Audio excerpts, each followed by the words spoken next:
भोपाल से प्रस्तुत हैं प्रादेशिक समाचार। नमस्कार, समाचारों के साथ मैं जितेंद्र रघुवंशी। पहले मुख्य समाचार। प्रधानमंत्री नरेंद्र मोदी ने उत्तराखंड में सिलक्यारा सुरंग में फंसे 41 श्रमिकों को सुरक्षित निकालने के लिए बचाव अभियान की प्रशंसा की। प्रदेश में मतगणना की तैयारियां अंतिम चरण में। मुख्य निर्वाचन पदाधिकारी अनुपम राजन ने ग्वालियर का लिया जायजा।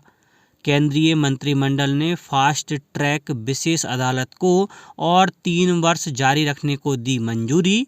और प्रदेश में मौसम के बदले तेवरों से आम जनजीवन पर पड़ा असर। अब समाचार विस्तार से।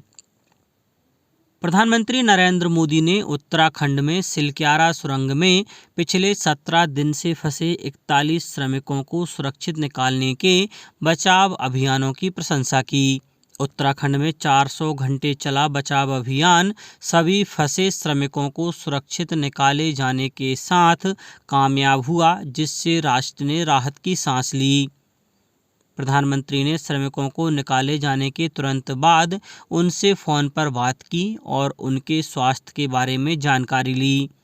श्रमिकों ने कहा कि उन्होंने सुरंग के भीतर सुबह की सैर और योग करते हुए स्वयं को सक्रिय बनाए रखा। प्रधानमंत्री ने इस बचाव अभियान से जुड़े सभी लोगों की भावना की प्रशंसा की। उन्होंने श्रमिकों और एजेंसियों की अथक परिश्रम के लिए उन्हें बधाई दी और कहा कि इससे प्रत्येक व्यक्ति को प्रेरणा मिलेगी। उत्तराखंड के मुख्यमंत्री पुष्कर सिंह धामी ने 41 श्रमिकों में से प्रत्येक को 1-1 लाख रुपए की वित्तीय सहायता वितरित की। मुख्य निर्वाचन पदाधिकारी अनुपम राजन ने बुधवार को एमएलबी कॉलेज पहुंचकर ग्वालियर जिले के सभी 6 विधानसभा निर्वाचन क्षेत्रों की मतगणना की तैयारियों का जायजा लिया।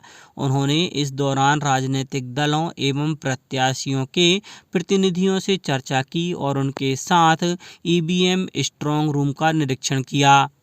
सीहोर में कलेक्टर ने मतगणना अधिकारियों को मतगणना प्रक्रिया में पारदर्शिता और निष्पक्षता सुनिश्चित करने के लिए निर्देश दिए। सतना में जिला निर्वाचन अधिकारी ने सतना और मैहर जिले के सभी विधानसभा क्षेत्रों के रिटर्निंग अधिकारियों को 2 दिसंबर को साय 3 बजे तक ईटीपीबीएस के लिफाफे जिला कोषालय में जमा कराने के निर्देश दिए। केंद्रीय महिला और बाल विकास मंत्री स्मृति जुबिन ईरानी ने जेंडर समावेशी कम्युनिकेशन मार्गदर्शिका का अनावरण किया। नई दिल्ली में मार्गदर्शिका के अनावरण के अवसर पर उन्होंने जेंडर इंक्लूसिव भाषा को बढ़ावा देने की आवश्यकता बताई। प्रधानमंत्री नरेंद्र मोदी द्वारा विशेष सक्षम लोगों के लिए दिव्यांग शब्द का उपयोग करने पर केंद्रीय मंत्री ने कहा कि यह एक महत्वपूर्ण उदाहरण है जिसका पालन किया जाना चाहिए और इससे समुदाय के खिलाफ स्टीरियोटाइप रोकने में मदद मिली है। स्मृति ईरानी ने स्पष्ट किया कि इस मार्गदर्शिका के कारण शक्ति की भाषा आज संवेदना और समानता से अलंकृत हुई है। शहडोल जिले में डेंगू और मलेरिया की रोकथाम के लिए मलेरिया विभाग लार्वा नष्ट करने का अभियान चला रहा है। बीते 10 महीने में 56,000 से अधिक घरों का सर्वे किया गया है, जिसमें से 1,45,000 से अधिक स्थानों में पानी के कंटेनर को चेक किया गया। सर्वे के दौरान 89 घरों व अलग अलग स्थानों पर 160 कंटेनरों में लार्वा पाया गया, जिसे दवा छिड़काव कर नष्ट कर दिया गया। लार्वा नष्ट करने के साथ मलेरिया विभाग लोगों को लगातार जागरूक भी कर रहा है। स्वास्थ्य विभाग को जांच के दौरान 10 डेंगू के मरीज मिले, जबकि 1,10,000 से अधिक लोगों की मलेरिया जांच हुई। केंद्रीय मंत्रिमंडल ने फास्ट ट्रैक विशेष अदालत को और 3 वर्ष जारी रखने को मंजूरी दे दी है। 1,952 करोड़ रुपए से अधिक की राशि के साथ यह योजना अब 31 मार्च 2026 तक जारी रहेगी। केंद्र का हिस्सा निर्भया कोष से दिया जाएगा। यह योजना 2019 में शुरू की गई थी। विशेष अदालत ने जल्द न्याय देने, पीड़ितों को तुरंत राहत प्रदान करने और यौन अपराधियों के लिए निवारक ढांचे को मजबूत करने के लिए बनाई गई है। सरकार ने प्रधानमंत्री गरीब कल्याण अन्न योजना 1 जनवरी 2024 से और 5 साल के लिए बढ़ा दी है। केंद्रीय मंत्रिमंडल ने महिला स्वयं सहायता समूहों को ड्रोन उपलब्ध कराने की केंद्रीय योजना को भी स्वीकृति दे दी है। प्रधानमंत्री विश्व जलवायु शिखर सम्मेलन में भाग लेने के लिए 2 दिन की यात्रा पर संयुक्त अरब अमीरात में दुबई के लिए रवाना होंगे। संयुक्त राष्ट्र जलवायु परिवर्तन घोषणा से जुड़े पक्षों का उच्च स्तरीय 28वां सम्मेलन COP28 28 नवंबर से 12 दिसंबर तक आयोजित किया जा रहा है। यह आयोजन संयुक्त अरब अमीरात की अध्यक्षता में हो रहा है। प्रधानमंत्री अपनी यात्रा के दौरान शिखर सम्मेलन में भाग लेने आए विश्व के कुछ नेताओं के साथ द्विपक्षीय बैठक भी करेंगे। नीति आयोग के मुख्य कार्यकारी अधिकारी BRV सुब्रमण्यम ने कहा है कि शिक्षा क्षेत्र में प्रौद्योगिकी की महत्वपूर्ण भूमिका है और देश को शिक्षा तथा प्रौद्योगिकी को सशक्त बनाना होगा। उन्होंने नई दिल्ली में उच्च शिक्षा शिखर सम्मेलन को संबोधित करते हुए यह बात कही। श्री सुब्रमण्यम ने कहा कि निकट भविष्य में कृत्रिम बुद्धिमत्ता का शिक्षा प्रणाली पर बहुत बड़ा प्रभाव होगा। उन्होंने सामाजिक विज्ञान के क्षेत्र में अनुसंधान की आवश्यकता का भी उल्लेख किया और इच्छुक छात्रों को नीति आयोग की ओर से हर प्रकार की सहायता देने का भरोसा दिलाया। अब बात मौसम की। प्रदेश में बीते कुछ दिनों से मौसम के तेवर बदले हुए हैं। रुक रुक कर हो रही बारिश, कोहरे और धुंध ने आम जनजीवन को प्रभावित किया है। भोपाल और इंदौर सहित सभी शहरों का यही हाल है। जबलपुर में बारिश व बादलों के चलते दिन का पारा 2 दिन में 8 डिग्री कम हुआ है। लोग ठंड से सिहरते नजर आए। सीहोर जिले में पिछले 2 दिनों से मौसम में आए बदलाव के चलते कल सुबह भी रुक रुक कर बारिश का दौर जारी रहा।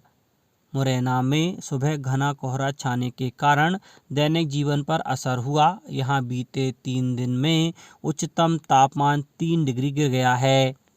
ग्रामीण क्षेत्रों में सर्दी से बचने के लिए लोगों ने अलाव का सहारा लेना शुरू कर दिया है। छतरपुर में मौसम में आए अचानक परिवर्तन एवं शीतलहर के कारण स्कूलों के समय में परिवर्तन किया है। अनूपपुर जिले में भी नर्सरी से कक्षा 8वीं तक सभी शैक्षणिक संस्थाएं प्रातः 9 बजे से पहले संचालित नहीं होंगी। अनूपपुर जिले में नर्सरी से कक्षा 8वीं तक तथा विदिशा जिले में नर्सरी से कक्षा 5वीं तक सभी शैक्षणिक संस्थाएं प्रातः 9 बजे से पहले संचालित नहीं होंगी। अब कुछ समाचार संक्षेप में। पद्म भूषण डॉक्टर सुधा मूर्ति ने भोपाल स्थित मध्य प्रदेश जनजातीय संग्रहालय का भ्रमण किया। उन्होंने आदि गुरु शंकर सांस्कृतिक एकता न्यास द्वारा ओमकारेश्वर में प्रस्तावित एकात्म धाम की योजना का अवलोकन एवं फिल्म का प्रदर्शन भी देखा।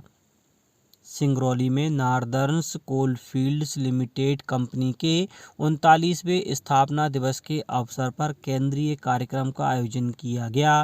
शहडोल जिले में हाथी मानव द्वंद्व रोकने व वन अपराधों की विवेचना को लेकर केसवाही में 2 दिवसीय कार्यशाला का आयोजन किया गया। अनूपपुर में विश्व एड्स दिवस पर 1 दिसंबर से 15 दिसंबर तक विश्व एड्स दिवस पखवाड़ा आयोजित किया जाएगा, जिसमें HIV एड्स की रोकथाम के लिए विभिन्न गतिविधियों के माध्यम से जन समुदाय को जागरूक किया जाएगा।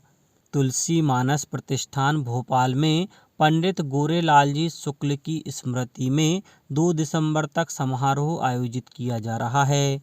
भारतीय सूचना सेवा के सेवानिवृत्त अधिकारी दिलीप कुमार घोष का नई दिल्ली में निधन हो गया। उन्होंने आकाशवाणी में संयुक्त निदेशक के पद पर कार्य किया था। खंडवा में आयोजित राज्य स्तरीय कुंफू प्रतियोगिता में सीहोर जिले को 3रा स्थान प्राप्त हुआ और अनूपपुर जिले के थाना अंतर्गत लपटा में एक यात्री वाहन घने कोहरे के कारण ट्रक से टकरा गया, जिससे 3 यात्रियों की घटना स्थल पर ही मृत्यु हो गई, वहीं 5 अन्य गंभीर रूप से घायल हो गए। अंत में मुख्य समाचार एक बार फिर। प्रधानमंत्री नरेंद्र मोदी ने उत्तराखंड में सिलक्यारा सुरंग में फंसे 41 श्रमिकों को सुरक्षित निकालने के लिए बचाव अभियान की प्रशंसा की। प्रदेश में मतगणना की तैयारियां अंतिम चरण में। मुख्य निर्वाचन पदाधिकारी अनुपम राजन ने ग्वालियर का लिया जायजा। केंद्रीय मंत्रिमंडल ने फास्ट ट्रैक विशेष अदालत को और 3 वर्ष जारी रखने को दी मंजूरी। और प्रदेश में मौसम के बदले तेवरों से आम जनजीवन पर पड़ा असर। आज के इस बुलेटिन में बस इतना ही। नमस्कार।